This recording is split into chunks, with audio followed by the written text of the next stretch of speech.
நல்லா லீஷராக டைம் கிடைக்குது, இப்போ நைட் டைமு நாங்கள் வந்து ஃப்ரீயாக தான் ஆகிடுவோம்னா அந்த மாதிரி டைம்லலாம் நீங்கள் வந்து கொஞ்சம் டைம் எடுத்து அந்த குழந்தை பண்ணுறதுக்கு நம்ம கொஞ்சம் வெயிட் பண்ணணும். நம்ம வந்து டக்கு டக்குன்னு புஷ் பண்ணி நம்மளே பண்ணிட்டு நம்மளோட பிரெயின் அந்த குழந்தையுடைய டாஸ்க்காக வேலை பார்த்துட்டே இருக்கக்கூடாது. அந்த குழந்தையோட பிரெயினும் வந்து வேலை செய்யணும். அந்த பிரெயின் வேலை செஞ்சாதான் அதுக்குண்டான ஒரு நியூ ட்ராக் வந்து அந்த பிரெயின் வந்து ஃபார்ம் பண்ணணும்.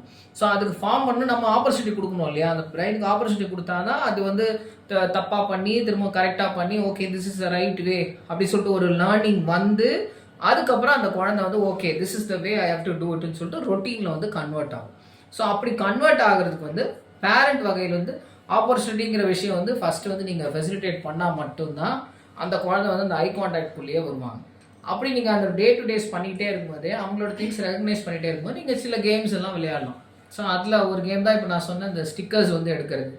அதுக்கப்புறம் என்ன பண்ணலான்னா ஃபேஸ் மாஸ்க் மாதிரி போட்டுக்கிறது. இப்போ ஒரு பெட் டைம்லேயே இருக்கிறீங்க அப்படின்னா அந்த பெட் டைமில் வேணும்னே வந்து ஒரு மாஸ்க் மாதிரி போட்டு அந்த மாஸ்க்கை நம்ம போடும்போது அது ஒரு டிஃப்ரெண்ட்டாக இருக்கும். என்னடா மாஸ்க் போட்டிருக்காங்களே அப்படின்னு நம்ம பார்க்கலாம். இல்லைனா வந்து கிளாஸஸ்லேயே பார்த்தீங்கன்னா அந்த ஹாப்பி பர்த்டே டைம்லலாம் வந்து நிறைய டிஃப்ரெண்ட் கிளாஸ்